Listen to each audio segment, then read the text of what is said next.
Hi, friends. Welcome. Okay, Josie's slapping herself. Hi, friends. Welcome to the Making Spaces podcast, a podcast about making space for people, both literally and figuratively, from design or making spaces in your community for other people. So, my name is Sarah Heath, and this is my incredible co-host, Josie Jimenez, who is slapping herself awake at 11 a.m. It's fine. I'm a functioning human being. She's doing great, everyone. Today, I'm really excited because this is one of my internet friends. That sounded creepier, Chris, than I was hoping it would. So, Chris Rodriguez is a pastor, but he's also a dancer, and so he does a lot of embodiment and dancing, and kind of, especially during this time, it has been really neat to see people engaging your work through their body. So we always start with a really tough question. Are you ready? I think so. Okay, where is one of your favorite spaces, and then why?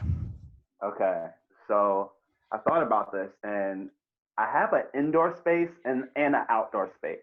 We will accept, right? Josie will accept both. Can we accept both? Yeah, I guess so. We take both answers. Go. Yeah. Okay. So indoor space, probably my living room, right? I was thinking about it. So I live a little outside of Oakland, right? I'm not in like a super wealthy neighborhood. It's just like a basic neighborhood. As a pastor, you're not in a wealthy neighborhood? Weird. I know, right? It's kind of crazy. You need to pray about that one, right? But so you walk in to my house, and then you kind of get transported somewhere else because I'm sitting on the couch and I'm looking at all my books. And then behind me, there's artwork from my sister-in-law that she made for my birthday, and it's like all the animals of the different states I lived in, and it's like watercolor, and it's beautiful. And usually when I'm sitting on the couch, I have a big old lap dog that's actually not a lap dog, a pit bull named Mamba, right? And Mamba. Yeah. So we got him the week after Kobe passed, so we had to. That was a perfect name. Mamba mentality. So he's laying behind me on the couch, right, when I'm sitting on the couch, and then my wife is usually next to me, just reading or studying, and it's just like, man, I feel like this is home. This is a good place to be. So that's my indoor space. Love it. And then my outdoor space, I don't know if you spent much time in the Bay Area, but there is a beach that I love, Muir Beach. It's north of San Francisco, and it sits right underneath Mount Tamalpais. So that's where the Muir Woods are, right? So there's this hiking trail over there, and you're hiking along the coast. If you go far enough, you actually get into the forest. So you have beach, you got mountain, you got forest, and that's, for me, I've done a lot of good work, just kind of in myself and on myself there, and I think that place is so special to me because I didn't grow up in nature. I didn't grow up knowing that was a thing. I grew up in inner city New Jersey, and we called it the concrete jungle, right? So the environment was, you gotta be inside before the street lights come on, because dangerous things happen out there, right? So it was this whole part of me that I didn't discover until I was older, and now it's become, just nature in general has become a place where I really find my truest self, Wow. I love that. Chris, I just got a little emotional because my family likes to take road trips from LA to San Francisco whenever my family visits from Mexico. For whatever reason, they just like to go to San Francisco. And they're not very good travelers, so we'll go down Lombard Street, and then we'll go to the Golden Gate Bridge, and that's about it. But we always hit up that specific location that you're talking about.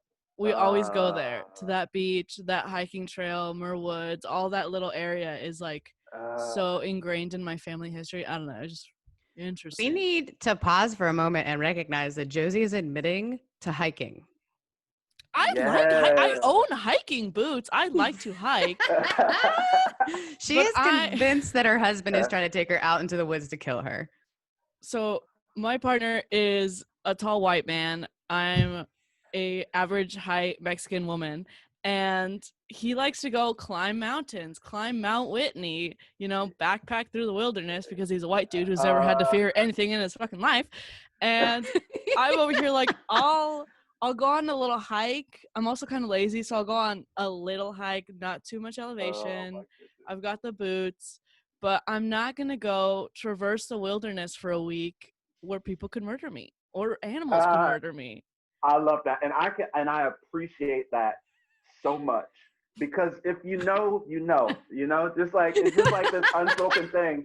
Like, like part of the thing was like the environment was like, yo, you don't go out, something dangerous happen. But then there's also this thing like, yo, like Black people don't do that stuff, right? I actually didn't, like I didn't learn. My wife actually had to teach me. She grew up in a family, grew up in Oklahoma. Like her dad led backpacking trips, and her brother taught me how to shoot a gun, and just all these things. Like I didn't know how to do any of this stuff. Like her brother has like this big burly red beard, and he goes hunting like all the time with a bow, and so all this stuff, like I'm like, what in the world is this thing, this culture? This is a thing. People do this stuff. Why? Like, why do people do this? And then now I'm the one that people are like, Chris, why do you do that? Right. There's an white incredible... people do it because they have nothing to fear, so they try to make up these situations. Anyways, so they make up situations to be afraid of. I know what. Go into the den of a bear, and then see how close you get to the divine. Yeah, that's probably. Yep. Mm-hmm. Actually, Josie has a lot of like theories on like white male artists creating drama in their lives, because she's like, they don't have drama to create art from within, mm-hmm. so they've got to make space for drama, mm-hmm. so they're the worst. So that's Josie. Chris Don't knows you exactly love her? what I'm talking about. You knew. I knew you'd love her. She's great. She informs me. Oh my goodness. Like, so part of the thing is like I have always been like the safe Black guy for people. I've always been the Black guy that existed in non-Black spaces, right? Like, so like in the dance and fitness world, I'm in Silicon Valley right now, so I'm around like Silicon Valley people, and when I'm teaching classes and everything, churches, I'm typically in like white evangelical churches. I remember doing my internship in college at I was a worship major, and I was at this big Southern Baptist church. I went to college in Tulsa, and it's Easter Sunday, and I'm singing, and he's like, okay, we got to throw a hymn in there. We're going to do Amazing Grace. Chris, you're going to sing it, and you got to sing it with some soul. All right. You know what I mean, right? Like that kind of thing. It's like, yeah. Yes, I'm aware of what you want right now. So I say all that to say, like, I appreciate people who haven't made their place being the person that is the safe person for people in the room. So yes, I welcome. I think Josie, that's her story though. I think as you speak through this space idea, the reason Josie is the way she is, if I may armchair psychology for a minute, partly is because when she went to a college where she was the safe, Hispanic person that people knew, and the safe feminist that they knew. And for her ability to push people out of their boundary, like they're friends first, and then she comes at them real hard. But, she starts with like friendship. She has all of these. I think people listening to the podcast sometimes are like, wow, she's so tough and strong. I'm like, yeah, but she also has all these friendships outside of people who agree with her. And she's really good at that. So I think there is some sense too, where having to be the safe person, man, it wears. I can't imagine. Actually, one of the things I've loved is over this time is there's just been so much tension in people's bodies, right? as I've been talking to my Black friends, I hate that saying, but my friends who are Black, the conversation is often like, there's tension in my body that I've been carrying for a long time, but it's like I can finally feel this tension. And I think movement has been an incredible way to release it, as I've been watching you do that sort of thing. Do you think what came first for you? Was it movement as a way of expression, or kind of how did you get into this dancing as part of it? And then, because it sounds like you were already like on the worship track, putting soul into Amazing Grace. Right. Well, I mean, yeah, so it's... Which, by the way, I was so afraid you were going to say he was going to make you sing Wade in the Water, and I was going to be like, I can't continue with this. No. I'm so ashamed for my race. I just need to hit bad connection. He just wanted a little Ray Charles on it, It's fine. Is it? Anyway, Doesn't feel like it is. So it's, I have this, so what came first?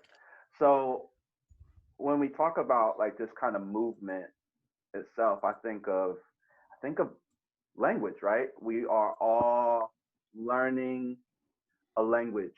And,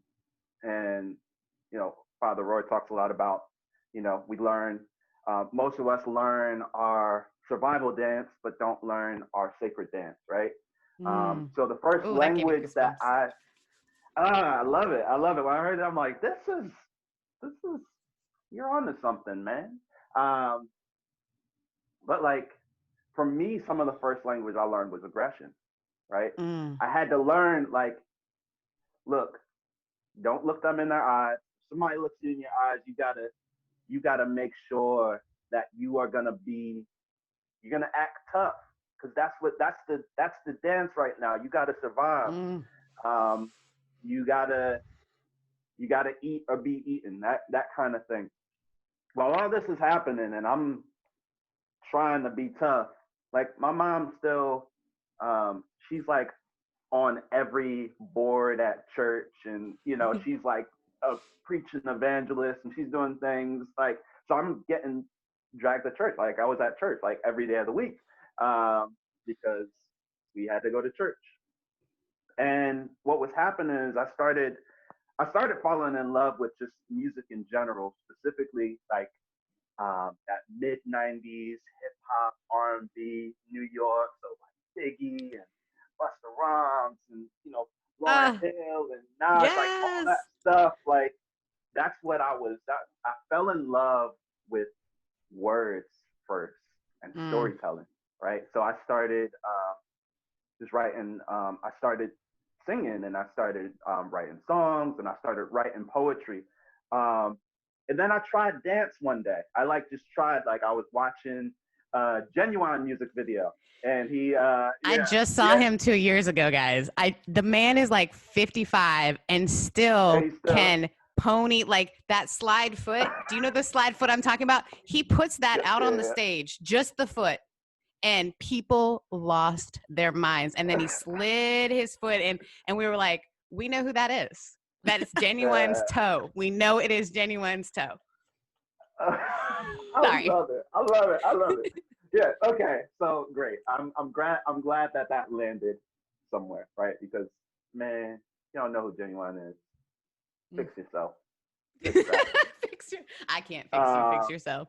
Yeah. Fix yourself.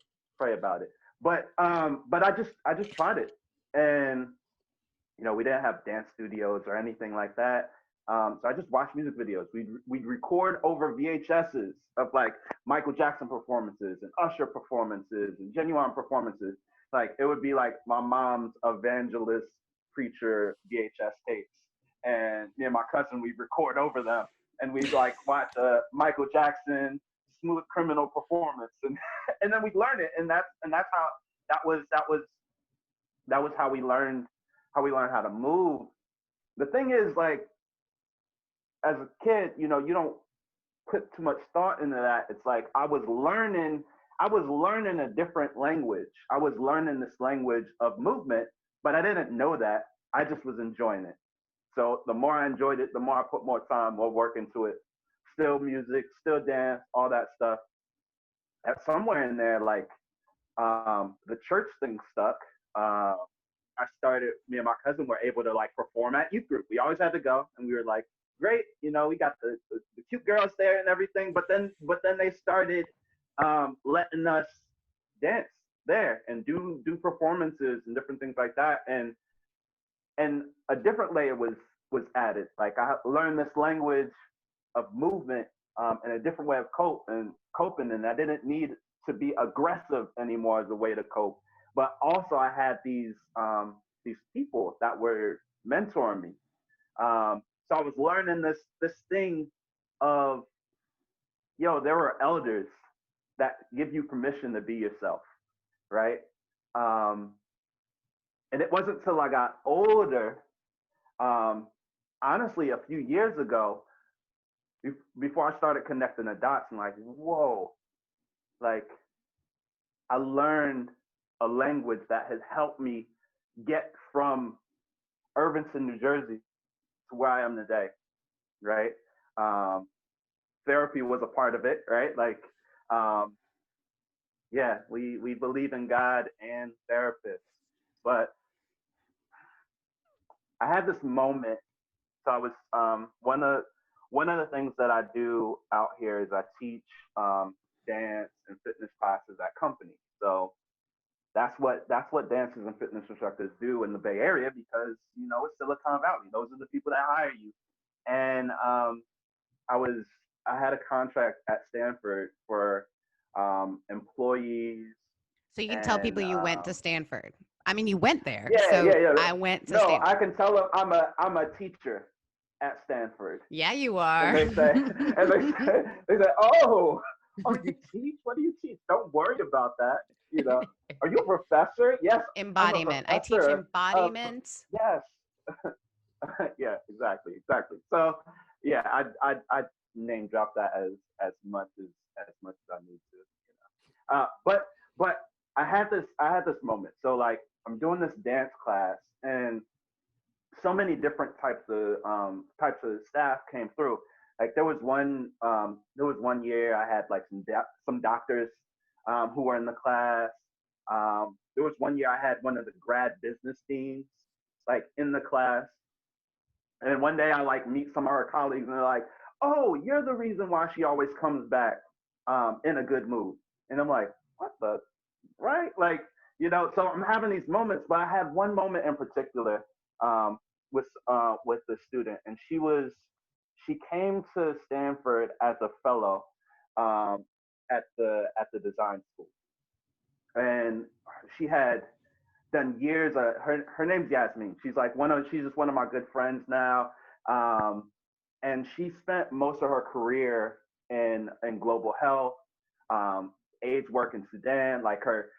She's accomplished so much. She used to work for the Bill and Melinda Gates Foundation. She came back as a fellow. Her daughter is a professor at Stanford, CNN correspondent, and Emmy winner and author and all this stuff. I mean, same, right? But cool. Right. I know. She just, so she comes into my class, and she says, "Hey, I've done a lot of stuff." And I need to say this too. She is also an Indian Muslim woman from East London, right? Who is in global health, right? So all those her story is incredible, right? She's an inspiration to me, all this stuff. But she said, "Hey, I've done a lot of stuff, but I'm in your class because I want to learn how to connect with my body." She, one day maybe she can be on the podcast. But she, please, I'd love it. She incredible story.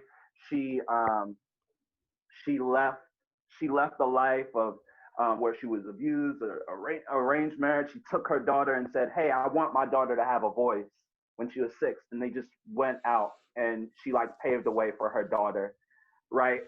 So she's done all this stuff, and she said, "Hey, but I'm trying to learn how to connect with my body while I'm here. So I'm taking your class for that." And that just sent me down a rabbit hole of I think this is not just about dance anymore. So I started having conversations with my therapist. He's like, "Hey, have you ever read this book, The Body Keeps the Score?" Oh, Bessel van der Kolk. And I read it, and I took a deep dive down that rabbit hole. Um, Started reading Peter Levine's work. Started just reading about somatic body practices and learning as I'm meeting this woman, as I'm seeing this, as I'm seeing I'm in Silicon Valley teaching these people how to dance who have everything. They're here looking for something else. What is that? And so, yeah, so I started doing just a deep dive into research and different things like that. But then I actually just invested into a more generalized movement practice. So I started chewing on yoga and strength work and animal movement, and just started just that's eating. crazy. I just learned about this like animal movement. There's a girl on Instagram who's shredded out of her mind because I'm someone who loves fitness, loves dance. And just Mm-hmm. to, you probably follow her. She's just like, I think she's in Austin. All she does is like, Oh, yeah, out on it, yeah. it is Print all that stuff. functional movement. It is all Yeah, like, how does that get you? But it's like, her point is like, you are actually attaching to what your body primally wants to do. When you're lifting a weight, you're right. fighting your body. But when you are using your body in these ways, and there's another guy who's I think he's in, I want to say Israel or somewhere like It's that. Ido Portal. Ido Portal. Yes, another He's guy, the guy. So same thing. one of his students is actually in San Francisco. Another one of his students in Santa Cruz. So that's the training that I got into. Ido Patel. Yeah. So what he does is he takes the best practices of every type of movement. So contemporary dance, jujitsu, capoeira, gymnastics, parkour, strength training, boxing, soccer. Like your animal movement. Like you'll be like we juggle in classes. Like we dribble tennis balls. We shadow box. It's just the body can do amazing things. Um, and so when we talk about this time that we're in, right, of people just finding um, just finding themselves so tense and everything else. Part of that is the time we're in of racial inequality, like COVID-19, a nuts presidential election. And that's on top of years of trying to fit into boxes that were never meant for you. That's Oof. years of just like literally like holding so much tension that it's literally physiologically changing the shape of your body. Um, that's years of the nervous system just trying to give us signals of like, hey, like something needs to change. And we just have no language to connect with what our body intuitively is trying to tell us, right? So yeah, It's this I beautiful I like nerd out on primal this stuff. connection. That's gorgeous. One of my stories that I tell all the time, because it was nothing less than transformational, is I started at 2 taking formal ballet classes, like as a tiny child. And this will tell you the difference between my brother and I. So my brother is an electrical engineer. So I was 2 and Jonathan was 4. He was an electrical engineer at 4. Just, he is smart, but he's not that smart. And we were doing like dance things. And the teacher said, my mom took us to dance class because we're Canadian. So there wasn't the weird, like, don't take dudes to dance class. But Yeah. we were in dance class and the teacher said, act like an elephant. And I just started acting like an elephant and moving. And my brother went, I'm not an elephant, I'm a little boy, and sat down. He was so confused, like Yes. where, his body. And it's so funny because like, Ooh. what does that say about like, I need to be in this box and do this thing? So when I got to seminary, I did not fit in at all, but I danced from the time I was tiny. But I'd like taken breaks, and I was a soccer player, and being in my body has been something that, like, struggling with eating disorder, all this sort of like, my body has been both my biggest enemy and the place I go when I need to release or move. And so when I was in graduate school, my first week, I didn't fit in. I felt like Elle Woods from Legally Blonde, like, who the hell let me in? Like, this feels weird. And one of my friends, Halima, who is also an RA, asked me to try out for a dance team. And it's one of my favorite stories because it's like, how do you bait and switch people? She's like, try out for this dance team, you'll be fine. And she said, it is undergrads, but you're going to be fine. So I showed up and literally it was an all black dance team. And she was like, it was called Dance Black. How did you not know? And I was like, well, I thought like our colors are black and blue at Duke. So I don't know what I thought, but I did not think it would be an all black dance team. Yes. But I learned to move for 2 years when you were a classically trained ballerina and to learn to move. I mean, there's this great moment, like my first year, probably 6 months in, we're doing this dance. And we actually had the choreographer who did Outcast videos. She was coming to like host our dance show, our first dance show, which my parents came to, which by the way, my 2 itty bitty white parents coming to the Martin Luther King Vibe, which is visual interpretations of Black expression, which was our show.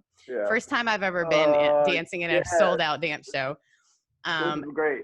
It was great. Like so much. So we're like working on this like movement and I just couldn't get it in front of everybody. And it's late at night. And I remember just saying, I'm white. And somebody yelled in the back, she said it. Cause like nobody wanted to address that there has been a white person in the room for like 6 months. But for me to be like, guys, I need to learn how to connect with that part of my body. But it was so great I learned so much about the importance of being, for a person who doesn't even realize they have privilege, of being in an uncomfortable space. And dance really was this like leveling ground. It was like doing something with our body, helped us do something with our minds, helped us,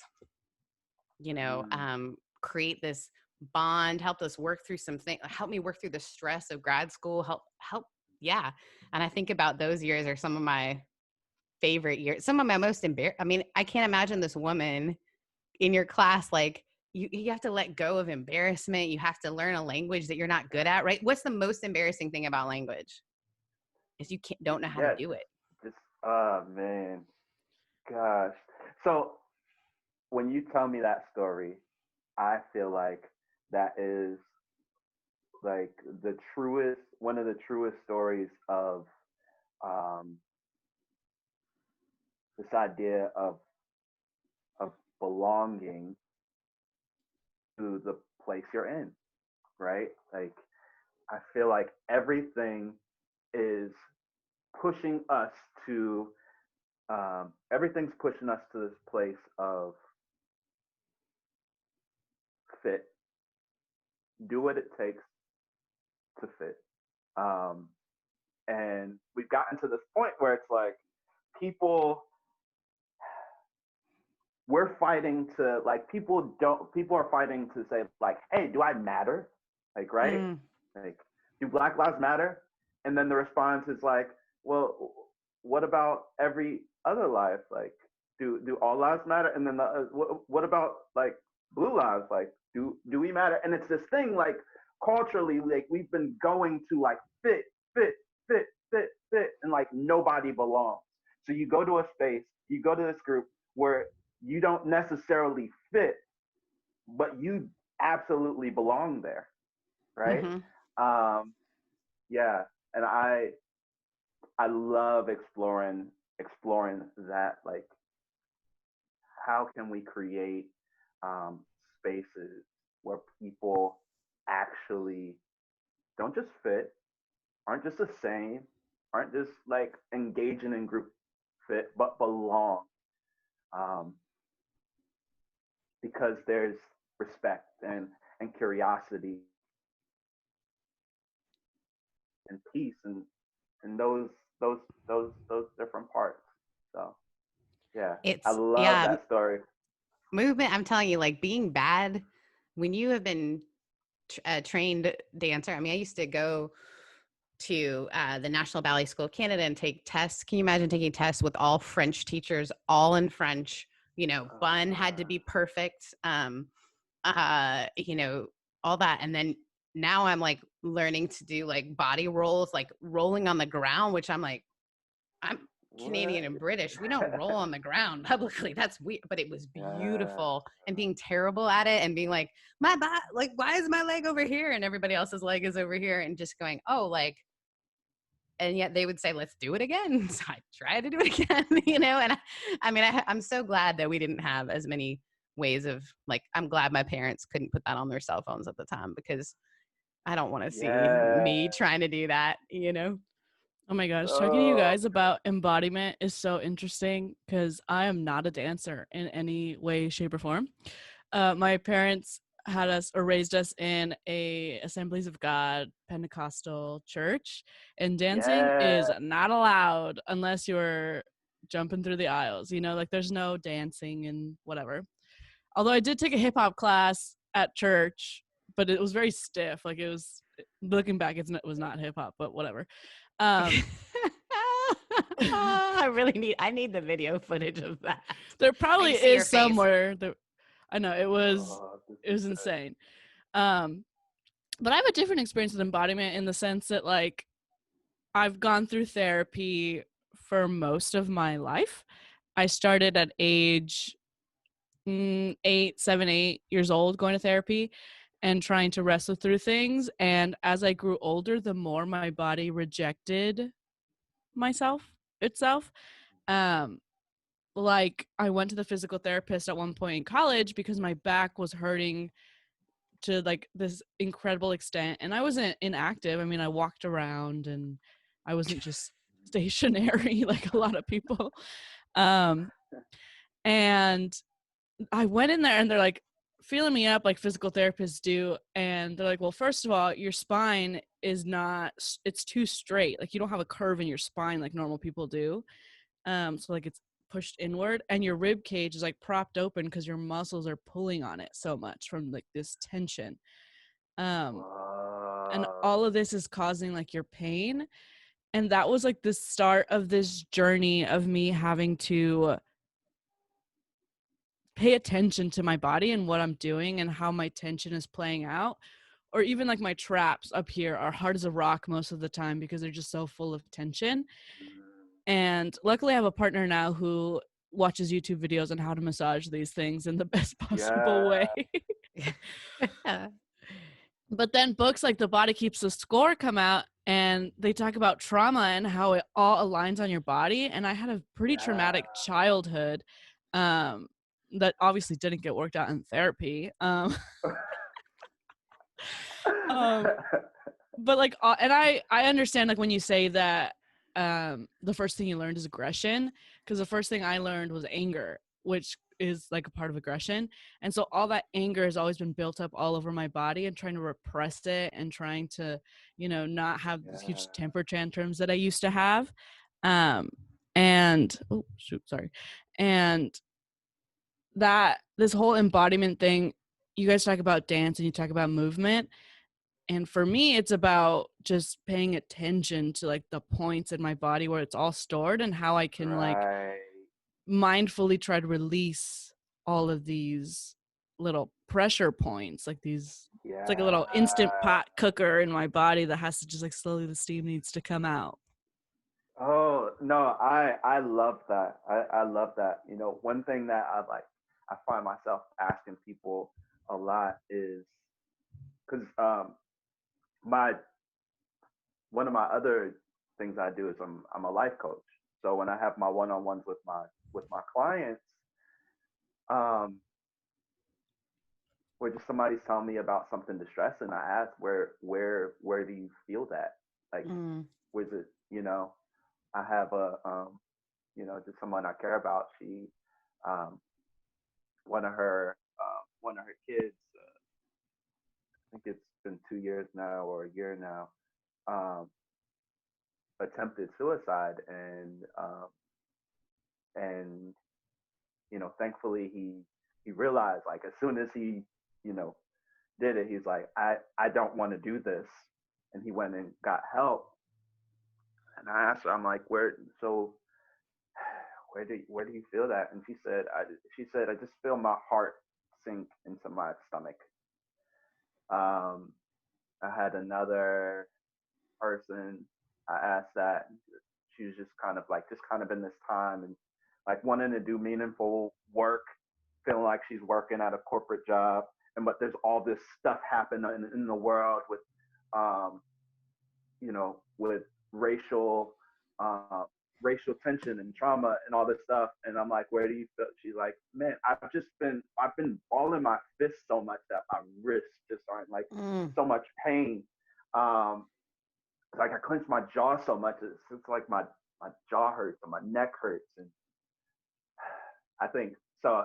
I just feel like, yeah, what you're saying of just acknowledging it first. Like, can we have an awareness, right? Sometimes it's not movement that we need. Sometimes it's stillness that we need. Sometimes it's being able to sit with like all the parts, all the stuff that's happening, and just acknowledge like, hey, this is what's going on. So I love that. Like, yeah, it's interesting that you like that the way that you learned that was a thing, right? Very clinically. yeah, but it's just like, yeah, it's a lot of people don't get there. A lot of people don't get there, right? Go, I oh, think just go religious through this. spaces Yeah. put walls up too. They like, they use verses like my flesh is weak to make sort of a kind of a separation between mind and body that's super unhealthy and actually isn't. Even if you want to talk about scripture and what's meant by that, as if your body is something like my flesh over here, my mind over here. Like Paul did a lot of really bad things. One of them is like making this separation between, like, as if Sarah sits over there and for me, I think a lot of what my thing was I needed to control my body. Like I need to not take up a lot of space, get as small as I can, be as small as I can, because I don't want to take up too much space. And I think religious places and settings have policed women's bodies, policed the Black body, policed the expression, policed the, and we don't, and because that's bad, as if a body is bad, and it really misses out on the divine nature of even the body. If we talk about purity culture, whatever it might be, it all gets back to this, like not being able to be in our, my body is a temple. My body is, I mean, the language actually is my body is the temple. Like it's not, a temple. It is where it is all connected. And I think I love this idea of you're helping people name that having an emotion. I think for so long we've thought it's all here, and it's not. Like it's in. By the way, I forgot this was a podcast. I just pointed to my head. It's not just in your head. Like it's everywhere. We do post it on YouTube too, though. But I think I hate how much I think our profession, in some ways, Chris, has helped people get disembodied. Yeah, and that's been a really hard challenge to overcome, right? As I'm this guy that a lot of the work that I've found and like just kind of in myself has been in Eastern style practices because they don't have this disconnect between mind and body. Their spiritual practices are very embodied, right? And that's a threat to a lot of people when I bring that stuff up. Yeah, I've found myself in these weird situations where it's like it's cool that you do that, but don't bring like that philosophy stuff into this because that's like Oh, my parents growing up were like, you cannot do yoga because you are inviting the devil into your brain and blah, blah, blah. Like the church is very anti-Eastern because they're afraid. Well, one, I think they're afraid of what they don't know and we're not used to. But two, I think they're afraid of embodiment. They're afraid of feeling everything through mind, body, and soul. So, I mean, yeah, not to interrupt you. I just think it's funny that my parents are very anti-yoga, even to this day, very anti-yoga. It's hard, but yeah, I feel like, even these ideas of, you know, don't you know?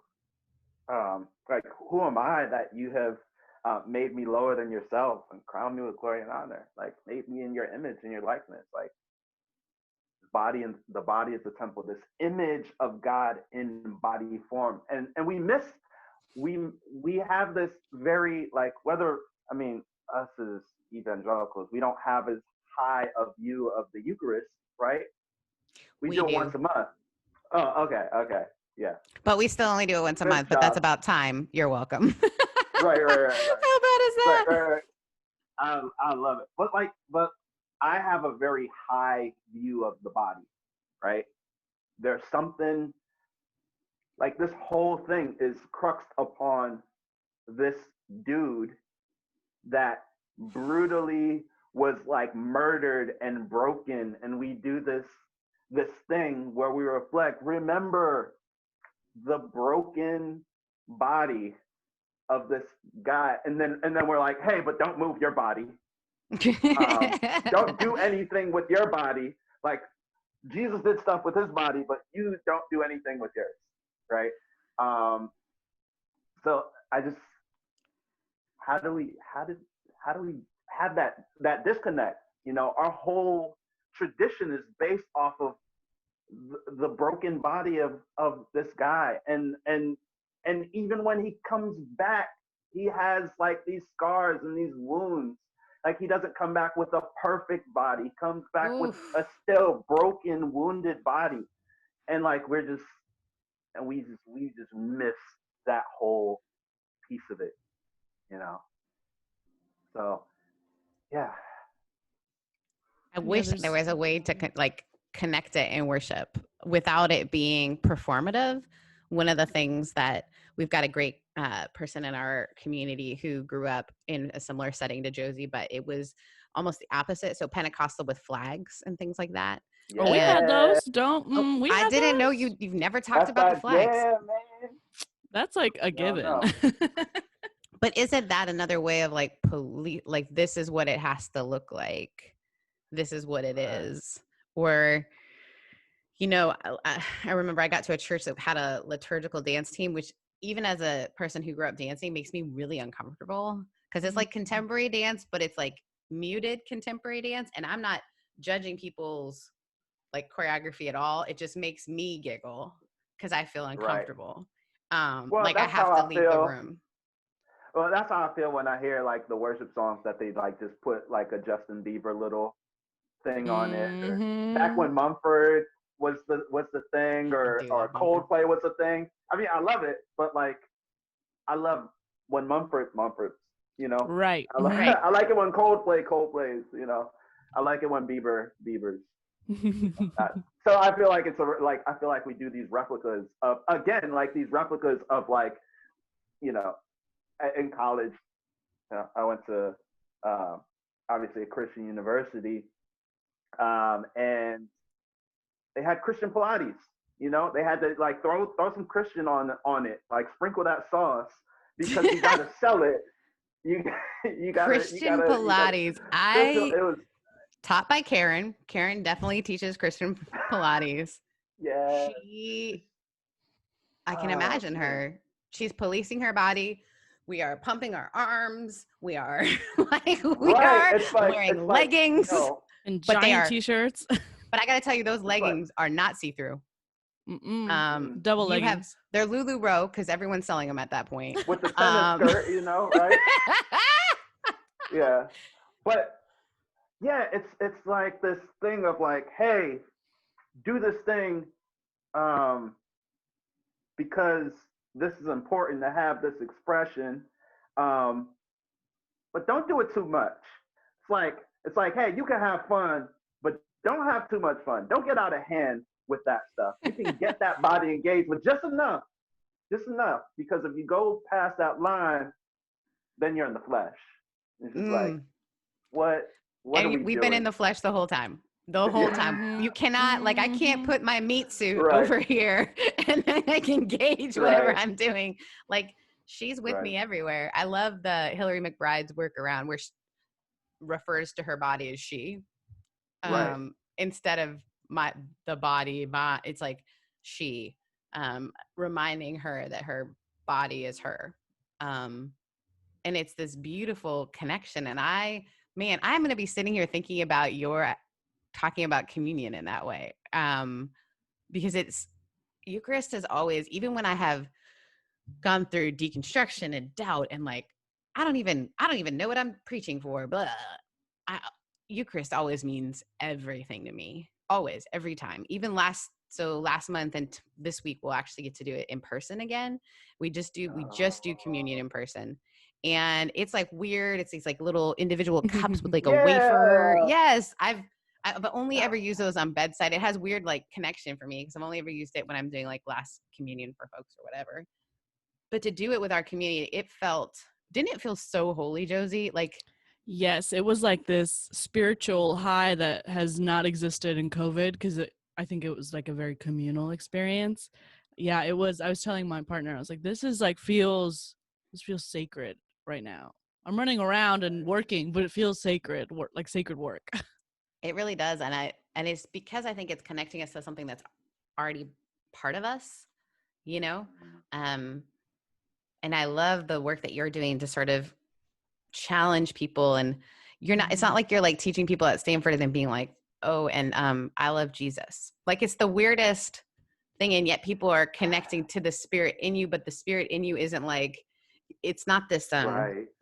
bait and switch. Like I'm going to like Pilates for Jesus. That's weird. What if we just did Pilates as Pilates is supposed to be?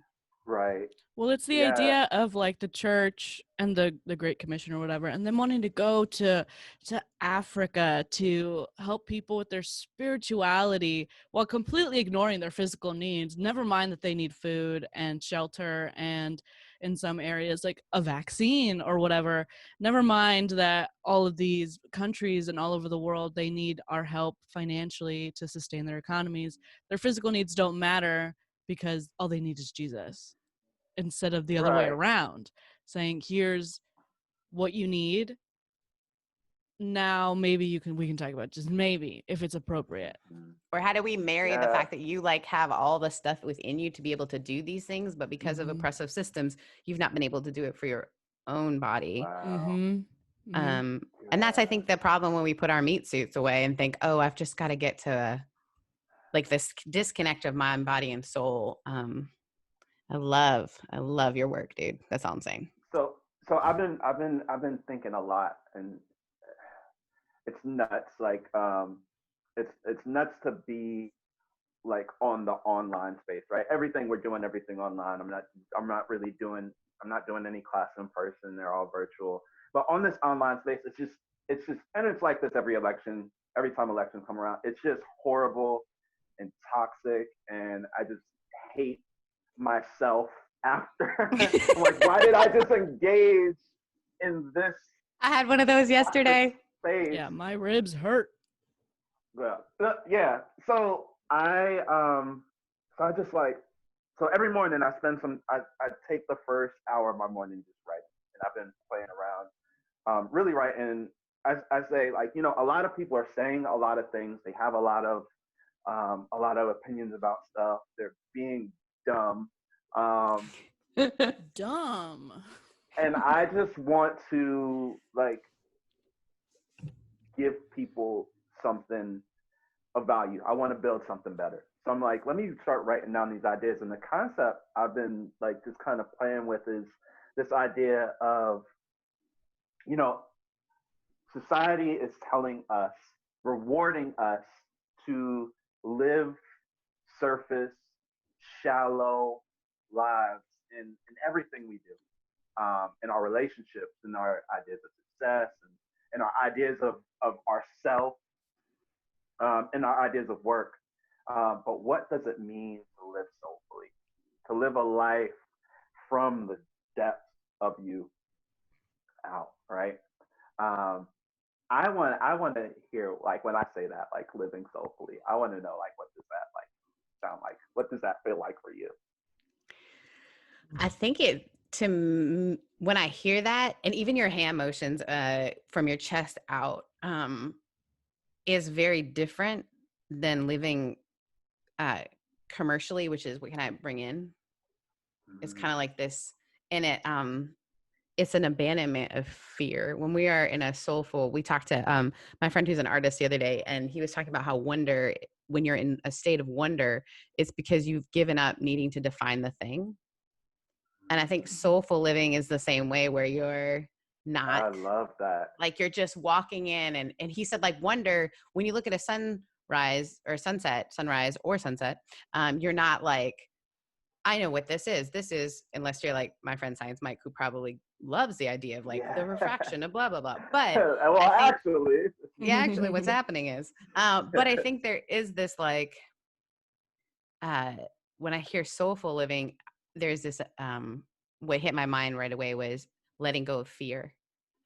Soulful living feels very emboldened. It feels very, not afraid of being wrong. I don't know. Maybe that's just where I'm at right now, but. yeah, no, I love that. Yeah, no, I love Josie, that. what do you think when you hear soulful living? I know a lot of people feel their soul in like their heart area, but for me, it's very much in like my stomach and in my hands. That's where I feel my soul. And probably because my reflection of my soul is doing things and kind of like it's very tactile. I like to do things for people, with people, about people. And it's also, like you said, like it's like this letting go. But for me, it's also not giving a shit. Me living soulfully is not caring about other people and their opinions, and knowing that my heart and my intentions are in the right place. And I'm going to get it wrong, obviously, because we all do, especially me. But that like notion of my parents like not liking that I dance at weddings, or I dance in like these funny ways around the house because it helps my back pain or whatever. I just like, I'm always moving, and they don't like that. But says the girl who claimed earlier that she's not a dancer. Anyway, keep going. you can watch me and you can see for yourself that I am not a dancer. I'm just a Lies. funny person. Can you move your body? You're a dancer. Keep going. All right, whatever. So it's that expression of my soul is not caring and pushing forward, and then using my hands to do the work and continuing and pushing past. And yeah, because if you're truly in touch with your soul, then what does whatever other people think matter? I just love that, like the answers that y'all gave are two totally different ones, and that is the essence of it, right? It's like, yes, there's something that I know deeply, that I knew before I knew it, and that comes out, right? I love it. There was something that I know that I knew before I knew it, is one of the most incredible theological statements that I think, my entire career, this whole idea of space making, is I want to remind people of what's already true. Like, it's not a getting myself right so that I'm like and now I can reach the thing. It's like a return to my body, a return to my belovedness, a return to my divine connection, a return to who I've always already been. And when I'm in that flow, when I feel that soulful living is like, who cares? Like, if I'm living into that, and I've done policing other people and myself and my, we're so afraid of that connection, I think, because what if it tells me something that's different than the belonging that I've thought and I would say is more fitting. We used the term earlier, fitting versus belonging. And I think a lot of church work is trying to get people to fit, because belonging is so hard and vulnerable and so difficult to ask people to do. But it's always been true that they've always belonged. Yeah, I think that knowing and that returning is the voice of God. Because I mean, that's always how I've heard the voice. People are like, I heard this word and this is a really long paragraph that God told me. And I was like, I just know what I'm supposed to do. That's all. That's the voice of God to me. Is I just kind of know that I'm supposed to keep doing it. And that's why I don't give a shit what you think, because the Lord told me. Okay, thank you. I just want one day. I want one day in Josie's head. I just want to walk around being like, yes, Oh, it's insane up in here. Let me tell you, it's a mess. Chris, you have been absolute joy to talk to you. I have a feeling you're going to be a regular on Making Spaces, but we want to.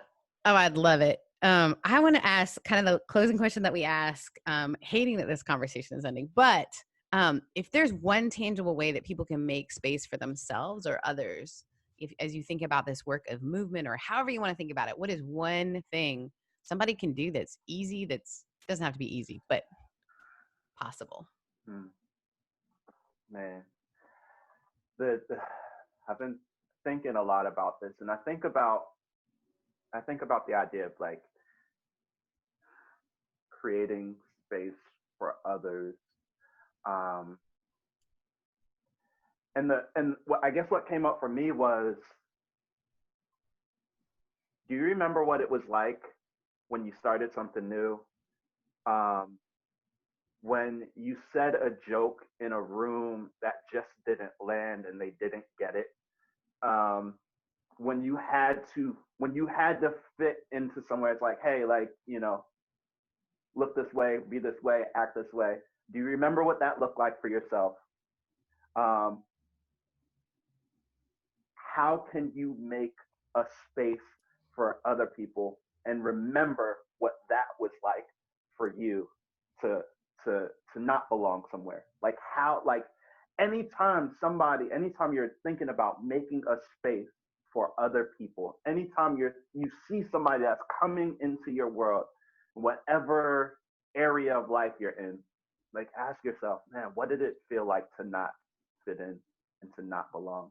And do everything you can to make sure that you're not trying to make people fit into a box, but that you're just letting them know that, hey, you belong here because you are here. Ooh. Period. I mean, I think about a first dance class, or the first time someone steps into a gym. I have a dear friend who joked around about, I went to the gym the other day and everybody else looked done. Like I was starting and everybody else looked done, like, you're done, go home. Like, and he said, and I felt so like I was going in there and proud of myself for going, but that first day, and I said, you're never going to have a first day ever again. And I think that's what does it look like to remember what it feels like to have a first day, whether that's in a church, whether that's in a dance class, whether that's in a conversation that's difficult and hard. And it's the first time the person's talking about it, right?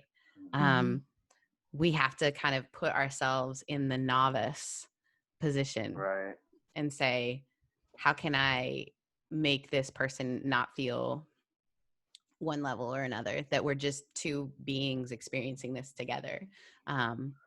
Yeah. And a quick political note from little Josie over here. Just the idea of you belong here because you are here. This is after election season. This episode is going to come out, right? Yep. So I'm just going to say this. No matter who wins, no matter what happens, to all of my fellow immigrant community, to everybody that's here. Here I am. Remember, you belong here because you are here, no matter what anybody says. And that's what my dad says. So, in paraphrasing. I love that. You belong here. That's going to be a t-shirt and we will give you credit. Oh, yeah. Oh my gosh, that's a great t-shirt for Making Spaces. You belong here because you are here. Stop it. I just want to stole it. You're getting first sent to you. Oh, I have goosebumps. This is great. Thank you for listening to the Making Spaces podcast. We would love to hear from you. How can we hear more about you, Chris, your work? Give us your, someone gave us their MySpace yesterday. Can we address that? I have not processed that. Give us all of it. And he's not old. I feel like we should visit that MySpace because, he's really standing on his own in this one. Like, you belong. You belong, man. All right. ChrisRodriguezMovement.com. That's where I'll post my blogs. That's where you can contact me, see what I'm doing. I would love that. I love that. Well, you can find me at Rev Sarah Heath on all things, including RevSarahHeath.com. You can find Josie at Josie Takes the World on Instagram, Josie Takes the on Twitter, and I do have a website, josietakestheworld.com, but it's not, don't look at it, it's not done. I actually think it's really good. But also you can find us on Instagram at Making Spaces. And please leave us your voicemails, anchor.fm/Making Spaces. You can catch this podcast on all of, you can catch it on Spotify, Apple. I always say wrong things, so I'll just say those are the ones everywhere.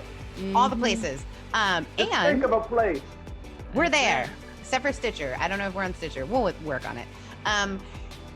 So, friends, we'll see you next week where we will be saving a space for you.